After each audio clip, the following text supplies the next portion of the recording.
All right, welcome back to the Bober and Handley Pro Football Podcast. The former pro Chris Bober. I am Nick Handley with AM 590 ESPN Omaha as we are getting into the divisional round weekend of the playoffs. And first of all, Chris, it was, I would say, nothing overly shocking from this past weekend as far as the results. We talked about a lot of the games and just kind of against the spread. And I think that there was one thing that I was looking at going into the weekend, and that was really the road teams against the spread in the last 3 years were 11-1, and then just straight up were like something like 10-3. So when you kind of looked at this last weekend's matchups too, I mean, you saw road teams have success again. We saw the Cleveland Browns win. I don't think we were overly shocked about the Bucs, but you got a handful of teams again winning on the road in the playoffs. And now as you kind of go into these venues again with very little fans, if at all, it does kind of it kind of shows you that, I mean, the home field advantage in the NFL, and you can speak on this because you played in especially one of the great venues too, as far as the home field advantage at Arrowhead Stadium. I would say even on a normal year, Chris, there's only a handful of stadiums that I would say are true home field advantages, like New Orleans, Arrowhead, 12th man in Seattle. But, other than that, I mean, is it that big of a deal? I think this year the you're really eliminating the fan aspect of it, because some of these venues do have fans in there, but they're nowhere near capacity. So you're not going to get the crowd noise and things like that. There's some inherent benefit of being able to stay home and play on your own turf. That's a big deal. I also think this year what you're going to see, especially in the NFC, is the weather factor, right? And the Packers playing up there. When we go over that game, that's going to be one of the factors too. You're also looking at, for example, this week, Baltimore going up to Buffalo, and Lamar Jackson's now, I don't know if he's ever seen snow, right? He's never played in snow. So there is some weather factor here. It's different than if these teams were playing in Tampa or, San Diego or anywhere warm. It's more of the weather than anything else. And then looking at last week's games, I think they all kind of came out like we thought. So there's a couple of notes that I had from some of these games that, the Indianapolis Buffalo game, I tell you what, Indianapolis showed a lot. Honestly, they had a chance to come back in that game. Buffalo, I think if you look close, there is some cause for concern. Honestly, they're not as invincible as we thought they were. Josh Allen fumbles that ball at the end. It's number 73. To hustle and jump on it, then you might have a tie ball game, and you might be going to overtime or losing that game. So then they lost their running back, which is going to hurt them. Of course, the LA Rams, who don't, their quarterback, backup quarterback comes in, gets dinged in the neck. So then you have, Goff back in there, and he actually played admirably, but he's still hurt. He's got nothing on the ball at all. Yeah, but that defense is suffocating. And I can't believe Seattle is a shell of themselves from where they were, right? So that there's some concerns coming out of that game because Aaron Donald is a rib injury. So we'll touch on that and why it might affect the next game. The biggest one to me that was frustrating was the Baltimore-Tennessee game, right? That was a really, really good game. Mm-hmm. But Tennessee, I think, should have won that game. I just don't understand how you put 2 and 3 tight ends in there. They literally just line up and try to run over the Ravens. And it just doesn't work. I mean, the Ravens were totally prepared for it. They put all their guys in the box. They were dead set on stopping Henry in the run, and they did. But they continued to try to run him downhill. And you think about how they got that 10-0 lead. They actually threw the ball to get that lead, right? Baltimore, They can't rush the passer. They got Marlon Humphrey back there who got beat twice on big plays for a touchdown, another big play. Marcus Peters is vulnerable because he'll guess. And they just continue to just hand the ball off. And I thought the ego of Arthur Smith and Mike Vrabel lost them that game. I thought they could have beat Baltimore because Baltimore can't rush the passer, and they need to be allowed back in the game, and they let them back in the game. I thought they could have won that game because they actually Tannehill's a good thrower of the football. They did a good job. I just thought they took that was frustrating. I was like, why don't you just pass the ball? You're better at this. So I thought it was a good game though. Good game, stomping on the logo at the end. That's becoming the cool thing. I was talking to the Tennessee beat reporter from a week ago for ESPN, Teron Davenport, and kind of to your point about Ryan Tannehill, I had mentioned, you know, with the effectiveness of the run and Derrick Henry, obviously that's going to set up Ryan Tannehill, who's a pretty mobile guy, play action and boot and roll in the pocket. And he said, hey, you know what? The thing people do not talk about Ryan Tannehill enough is that if he does have to stand in the pocket, he can still deliver the football, and he can do so more than people give him credit for. And it was clear that Baltimore had a game plan of, if we're going to get beat, we're not going to get gouged by Derrick Henry. And that to me did show a little bit more lack of confidence in the overall game of Ryan Tannehill of, okay, he got off to a good start, but could he throw a pick? Could he make that mistake that could put our team in a vulnerable position? And, in the playoffs too, there's just, in my opinion, there's no room for conservative play. And I kind of agree with you. I think it doesn't sound conservative when you're giving the football to one of the best running backs in the game, but when that uh, defense obviously is trying like crazy to stuff that, to eliminate that, you got to have confidence in your quarterback. And from everything that I've seen, and talking to Teron Davenport, who sees this team way more than I do, there's definitely growing confidence in that locker room and organization that Ryan Tannehill is more than just a game manager and a guy that can deliver the football down the field, and he can do so in the pocket if need be. And I just feel like they never allowed him to really sort of show that part of his game, or at least have trust that he could execute that part of the game that obviously was there with the way Baltimore was playing defensively. So, yeah, I kind of agree with you on that one. And then, if you look at it, it is crazy, the road team's success again this year. Last year, I think it was the road team won in the wild card weekend. I think the road team was 3-1. This year they were 4-2. The only home teams that won were the Buffalo Bills and the New Orleans Saints. So that continues to be kind of an interesting thing. I want to go back to that Rams Seahawks game for a moment, though. With Jared Goff having to come in, clearly they didn't have confidence that he was ready to start the game. He was, just I think 12 days removed from that thumb surgery, and really only had kind of like a small bandage on the thumb.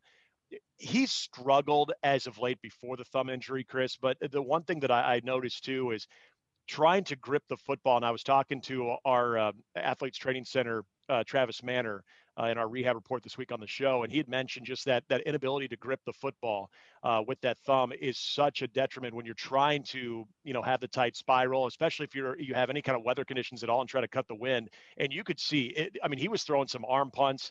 The ball would float on him every now and then. And you're right. I mean, it's a great thing that defense is so elite, because I watched the way that Jared Goff played in that game, and knowing that they're going up against Green Bay, they can't win if Jared Goff isn't better. Now, the good news is, with another week of that thumb recovering, he should be able to gain some more strength in that. You hope that he could put a little bit more zip on the football, but that's a big issue. And as you pointed out, the best player on this team for the Rams, Aaron Donald, he's got some bruised ribs, and with the ability, and I was talking to Dave Tolson, our buddy, about that.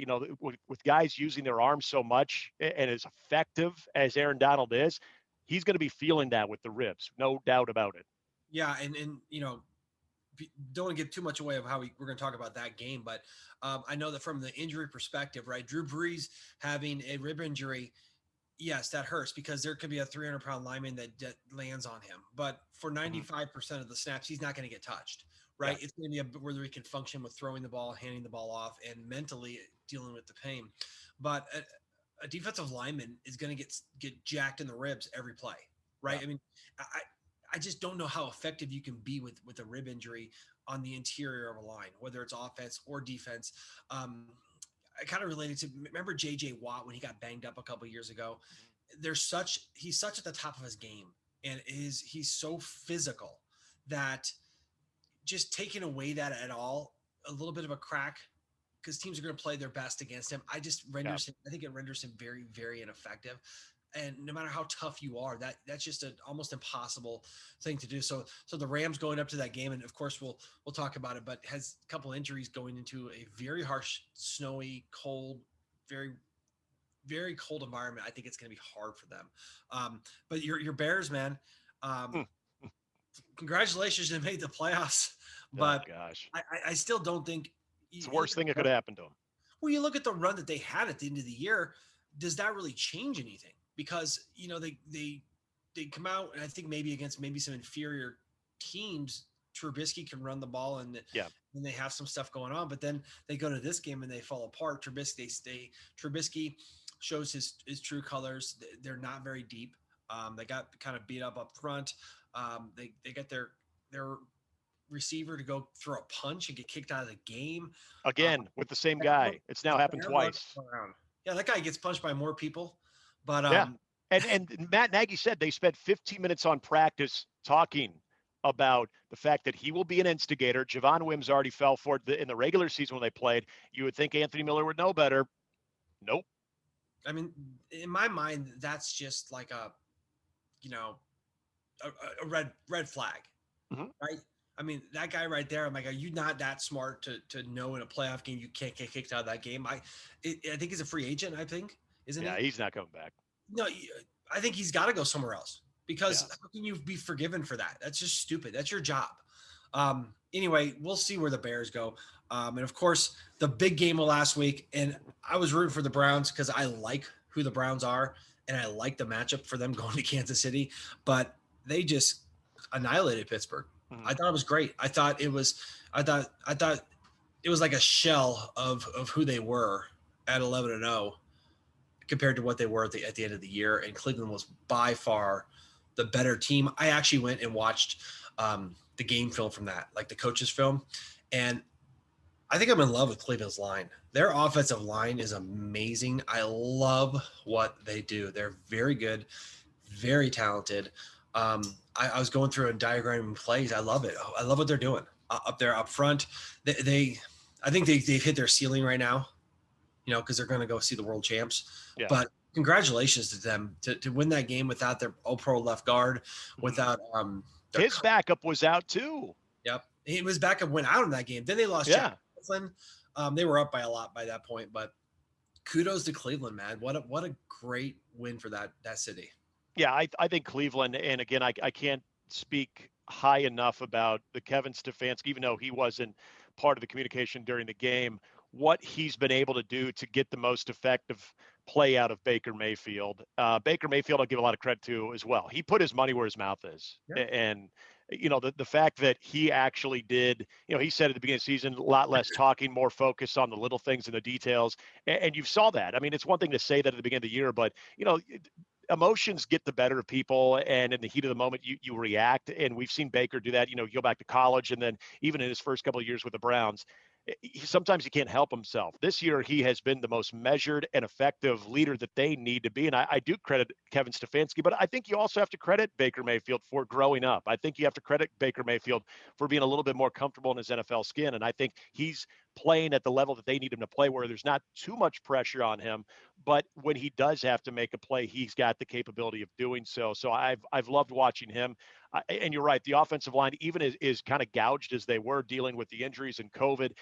They played great. They continue to do so. And that's something to watch for this Browns team in the future. And I would be remiss if I didn't mention also another team, even though in a losing effort, did Washington find their franchise quarterback with Taylor Heineke? I mean, that dude from Old Dominion, holy cow, he played fearless. And, when you're looking for some type of a spark with an organization that's still kind of searching for their quarterback, we know Alex Smith is probably not, well, he's not the long-term answer.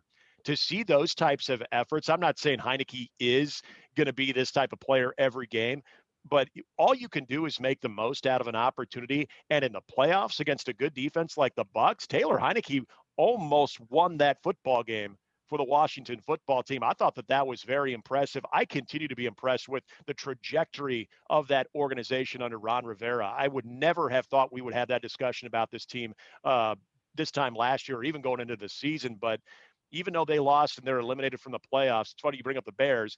There are way more questions about the Chicago Bears also announcing yesterday that they're not firing anybody. Everybody's staying where they are, which basically means they're going to be awful next year. The Washington football team and their loss in the playoffs, you still got to feel good if you're a fan of that team. Yeah, I totally agree about Washington. Gotta love Ron Rivera for everything he stands for. Alex Smith, the new Alex Smith Comeback Player of the Year award. Hopefully they change that name. But Heineke, what he showed them obviously was that he has a lot of potential, and I think that gives Washington some options. Yeah. So that doesn't, I think if they would have went out and he would have performed to his pedigree, they would have said, okay, our main objective is to go out and find that franchise quarterback. And I don't know if this guy is the franchise quarterback, but now he's in the discussion, and Mhm. now that if they don't have to overreach to find that quarterback. They can take their time knowing this guy can hold down the fort until they find, he can be like the Alex Smith of the Chiefs until they found Yeah. Mahomes. So congratulations to Washington. That just spices up the NFC East. Maybe we'll get some winning records there next year. I also say that I know we're going to go over coaches here in a second, but I think it's the right move for the Bears to keep their guys. Just give it some time. You got to remember they've been in the playoffs 2 of the 3 years. Fans tend to run a little hot because they just don't like how it feels. But I would say starting over means that you're really going to start this cycle again. And I don't know what they do with their quarterback. That's the issue they have to figure out. But I think Nagy's a good coach. I think they have some good pieces, and some longevity and stability might be more. I think he's earned enough at least to give him to say, okay, if we get you a quarterback, can you perform? And I Well, think and Chris, you're not wrong. I think with Matt Nagy, I have no problem with that. The fact that Ryan Pace has 1 year left on his contract, Reese is the guy that probably should have been gone, honestly. exactly. That's my biggest issue. And listening to that press conference yesterday, I'm listening to George McCaskey and Ted Phillips talk about it. Ryan Pace has no football hierarchy over him. So he is allowed, and if you go back to the 2017 draft, there's a reason he was allowed to go rogue and draft Mitchell Trubisky. Hell, John Fox, the head coach, didn't even know. And so when you do not have a guy in football operations above you that is a football guy, that's the product right there. Your GM can run roughshod over everybody. And that's the biggest issue. Now he's got 1 year. And so is he going to be making moves that are going to be good for the Bears long term? Or is he in, CYA mode, cover your ass mode, where he's going to be making moves for the immediate future to try to protect himself? And I don't think he's doing it. He would be doing it in a malicious way. But you think about the mindset of a guy who knows this year he's got to show that he can draft. And that's my other issue. You mentioned they got to solve quarterback. You are trusting Ryan Pace to do that again. Think about the quarterbacks that they have had under his watch. They overpaid for Mike Glennon. Okay. And don't forget the backup quarterbacks too. Mark Sanchez. Okay. Chase Daniel. And then look at what they've also done in the quarterback. They draft Mitchell Trubisky. That didn't work. Then you look at, okay, we're going to bring in Nick Foles. That didn't work. So all of the decisions he has made with the quarterback position have just completely blown up in his face. And now you're tasked with doing it again. There's no way you can have confidence that Ryan Pace is going to be able to figure that out. And with nobody above him trying to sort of help him along in that process, as a Bears fan or anybody who just watches football, I don't know how anybody could have confidence that the Bears are going to figure anything out other than the fact that the laws of probability have to kick in at some point. Well, I think that I would say GM position is the most important position within an organization. And I saw an article written by Andrew Brandt who talked about how you're going to start seeing some disruptors in the GM world coming up because the tradition has been to hire coaches, ex-coaches, promote them to GM or to hire scouting kind of guys. But there's so much more that goes on with the GM. And I think what you're going to start seeing is this thing broken down, kind of like what Elway's doing. He's going up to vice president and he's going to bring in a general manager. And that guy's probably going to be more in the scouting area where Elway's going to be more in like the CEO role. Right. The analytics of this thing, there's 3 different skill sets that's needed. So don't be surprised as teams start bringing in GMs. They're going to break down their ability of what they do for scouting, for literally CEO executive orders and things like that. And then of course with analytics, I think they're going to start splitting up tasks and start being more collaborative. And I think that'll get more out of there. Try to find some leaders, someone who maybe isn't a scout, but who can, direct people correctly or hire people correctly. Yeah, and you bring up the Broncos. That's a perfect example of what they're doing compared to what the Bears are doing. The Broncos, they have a football guy as their CEO, as their owner, or a guy who is above the GM, but also has good football connections, understands the game, can help out in the decision making, and probably is going to have some influence still on the decision making. Chicago doesn't have that. They have Ryan Pace and Matt Nagy, and George McCaskey and Ted Phillips even said that yesterday. Their football guys are Ryan and Matt. Their football guys are their GM and their coach. And with Ryan Pace, his track record of drafting, especially trying to draft the most important position, where he said when he got the job, they would draft a quarterback every year, and he has drafted one quarterback in 6 years. That's your football guy. Come on. That's a problem.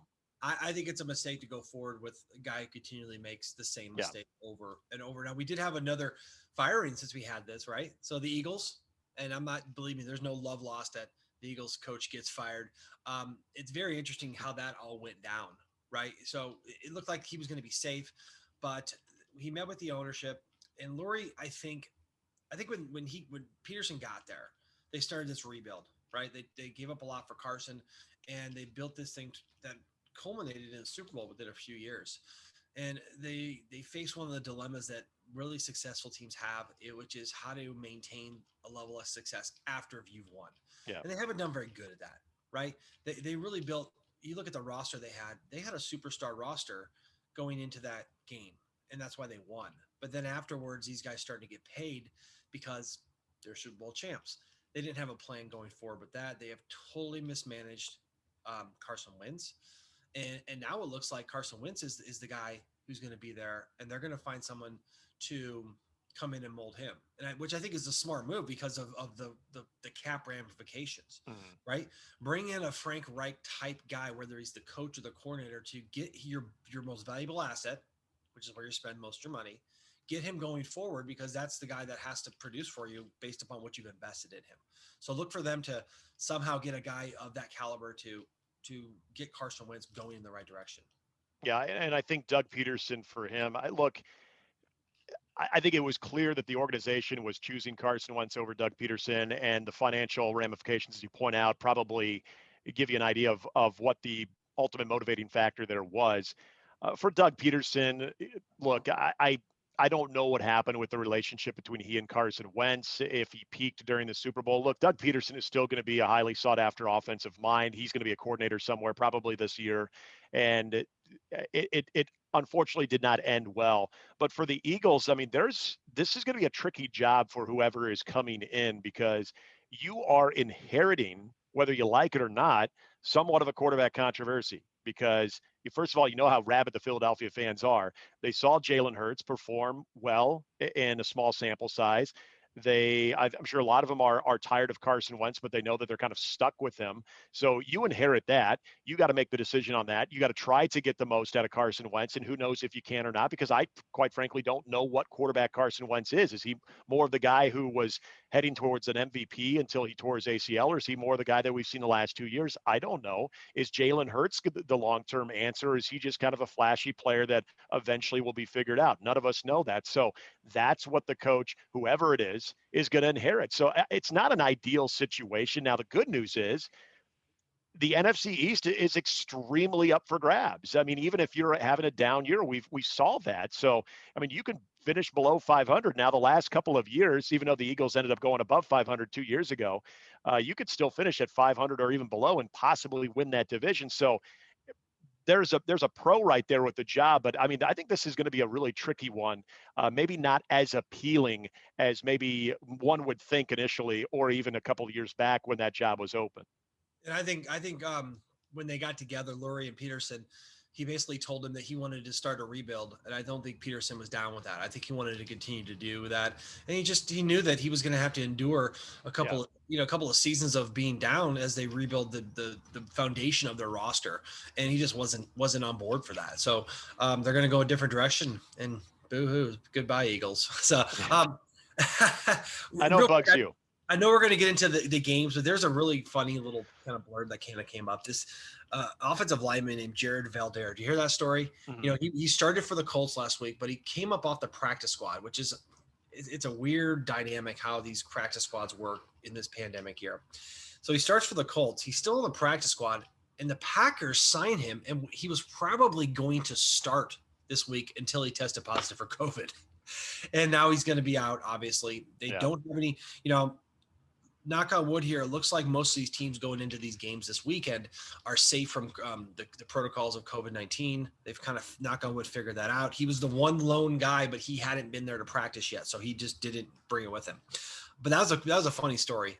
Only in a pandemic year can a guy start Wildcard Weekend. He was probably going to start the divisional round for another team. What a loophole. Yeah, and I mean that's something that we continue to do as we get closer to the divisional round. I know the Packers had some contact tracing scares, but everybody seems to be okay heading into this weekend, which is good as of now. And I mean, heck, it's only Thursday. We'll see. That's the problem is, Saturday morning, Sunday morning, you could find out other results. We kick things off on Saturday in the divisional round. The number one seed in the NFC, the Green Bay Packers, hosting the Rams. And right now, I'm looking at that number at 6.5. And look, I'm concerned about the Rams because Aaron Donald is not healthy. Jared Goff in the cold weather. He's been awful in the cold weather, by the way, especially in big games. But having that thumb injury, I mean, I was talking again to our physical therapist extraordinaire, Travis Manners of Athletes Training Center, said should gain some more strength even from what he had a week ago. That can help in the elements, that can help with the grip of the football and getting more zip on this thing. But I just don't have a lot of confidence in this offense. I mean, could we see Wolford? I don't even know if he's been cleared. This is not a great situation for the Rams going in, having your best player banged up, and a quarterback that, quite frankly, can't put a lot of zip on the football, at least right now. I just love the way Green Bay is playing. And offensively, Aaron Rodgers has had that chip on his shoulder. Defensively, Green Bay is a lot better than what they have been. I like Green Bay in the points. I think they win this thing. And usually I would say, hey, the defense is going to keep the Rams competitive in this one. I think they are really going to struggle with an Aaron Donald who will play. I'm convinced he'll play, but I just don't think he's going to be even close to even 80%. I agree. I don't know how effective Aaron Donald's going to be in this game with the cold and with the ribs, like we talked about. Goff going into that cold weather, it's not going to be above freezing the whole game. It's going to start at 31. Yeah. A little bit of snow. They don't even have another quarterback, so I don't know what they're going to do. And Green Bay is made for this game right here. This game and next week's games are the two games that they have positioned themselves for to have home field advantage. They know how to play in that stadium when the lights are. This is going to be an afternoon game, but when it's cold, they have every single advantage possible. Their defense is built to play with a lead, so they're going to get after those guys. Cooper Kupp all of a sudden has a knee issue. Their offensive line has not been playing that great. I don't expect them to do what they do, which is run the ball and set up play action. When they shut that down and they're behind by 14 points, it ain't gonna matter. So I do think Green Bay, I'd take them with the points in this game too. I would too. In fact, I feel pretty confident with that one. Ravens Bills is the night game, and I don't want to overreact to the Bills in that close call that they had last week. I think they're still a good football team. I think that might have been a little bit of a wake-up call for them as well, knowing that, hey, you go in with a little bit of swagger, but you're reminded that every matchup is unique in its own way. And I think the Ravens are hot, and I think obviously what they do running the football and the dynamic way that they do so is going to be a big challenge in this one. Buffalo's a slight favorite at 2.5 to 3 points is what I've seen throughout the week. I think this is going to be a tight game. I still like Buffalo. I like them to kind of have a rebound and just a collective better effort. But yeah, I mean, I think Baltimore is definitely an opponent that if Buffalo would play similar to what they did a week ago, I think Baltimore is playing good enough. And most importantly, Bo, with confidence, too, that they didn't necessarily have in the first half of the season. So I think this one is going to be a fun one. I think it is, too. I think these are the matchup everyone wanted to see of what they do and the excitement. I think this is a really, really good spot for Buffalo, having earned this home field. The weather is going to be a factor. Lamar Jackson's never played in snow. He's not a great thrower of the football anyway, but they continue to overcome that.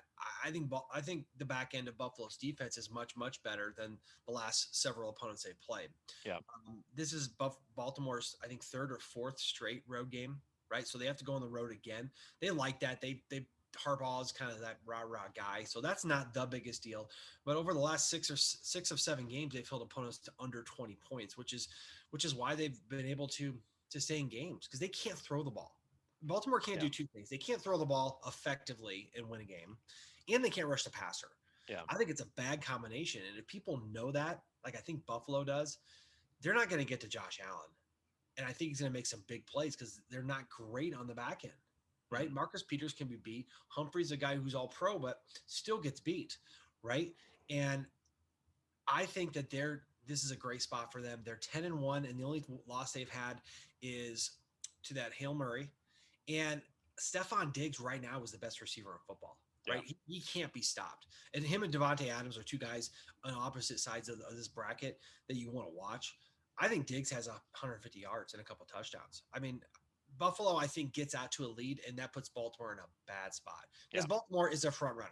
They came back from 10, but that's only because Tennessee refused to really take advantage of their advantages. Mm-hmm. So I do like Buffalo in this game. I would take them at 2.5. I think Baltimore kind of run Peters out here. I just think that when you can only run the ball, I think if teams were to shut that down and get a lead on them and not let them back in the game, they're not coming back. So I think they 2.5. I would take Buffalo at 2.5. I would. I think they win this game by 6 to 7 points. And I think it's a good game. I just don't think Baltimore has the ability to come back on the road up there in Buffalo. So on Sunday, the Chiefs, the number 1 seed in the AFC, will be on display as defending Super Bowl champions.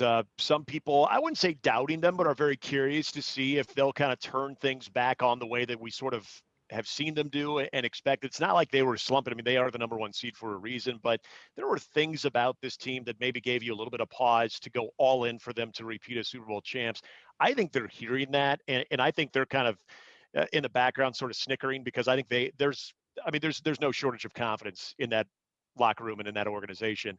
Taking on the Browns. Look, the Browns had such an amazing victory over the Steelers. It was a rivalry as well. They get out to that 28-point lead. They hold on. They win. That was their first playoff game since 2002.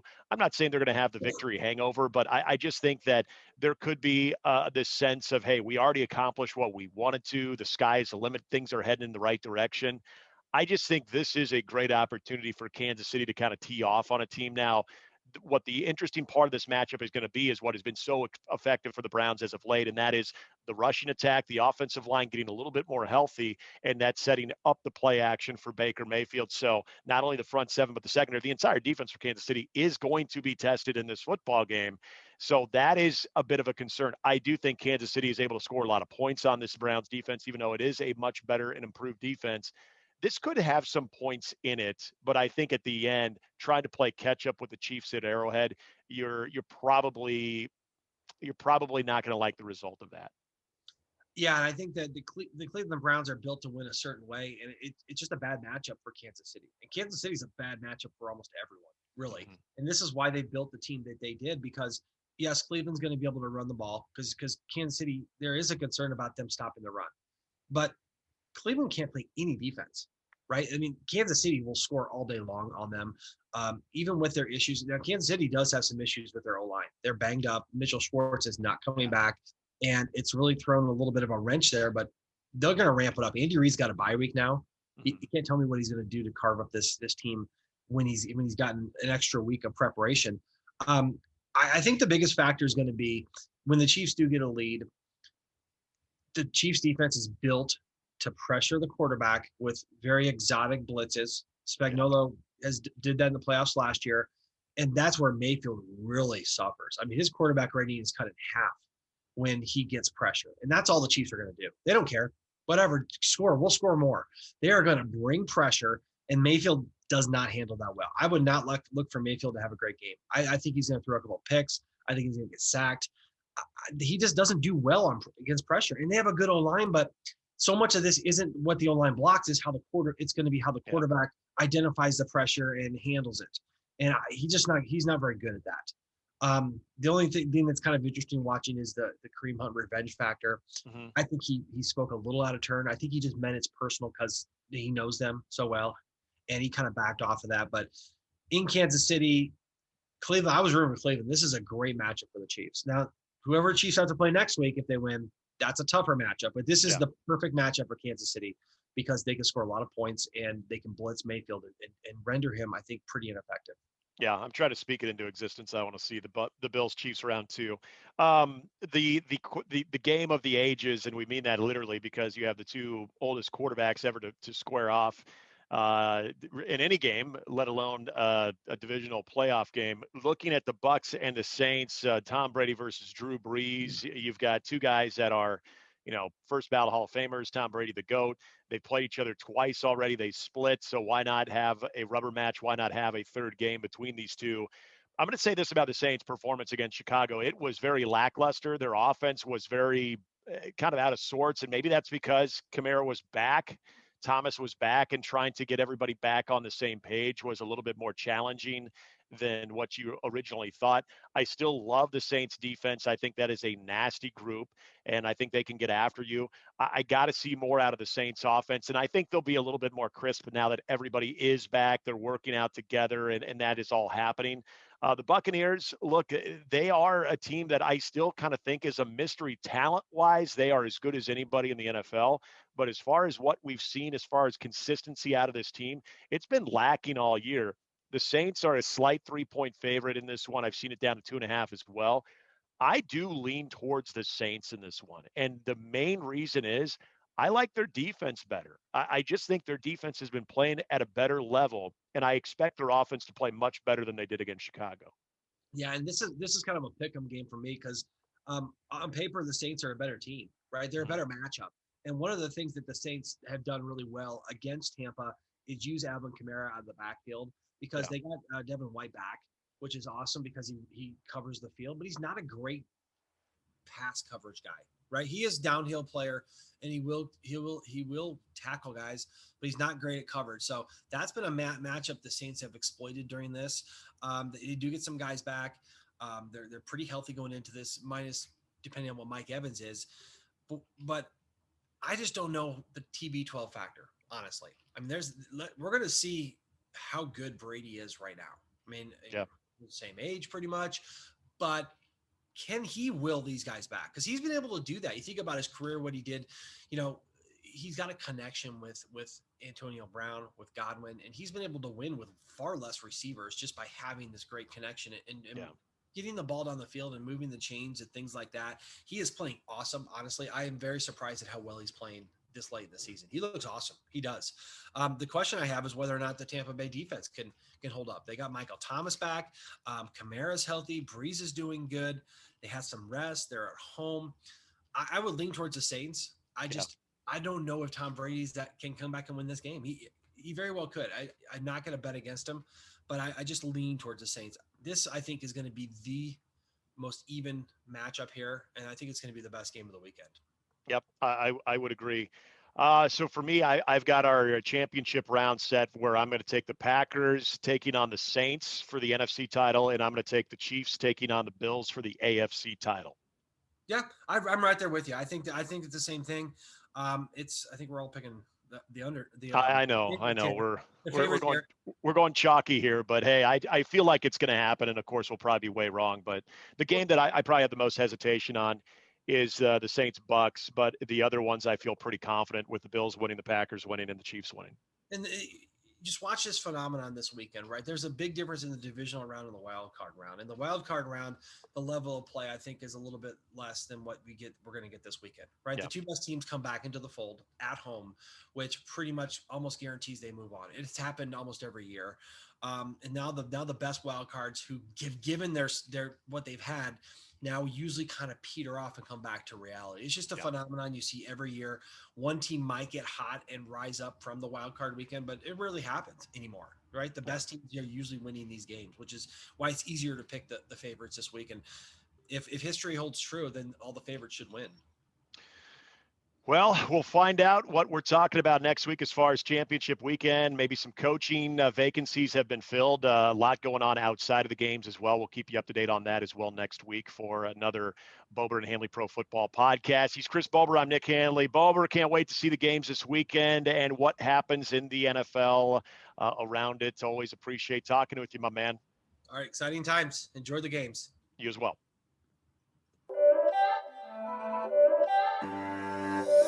It's not a game, it's a rich thing.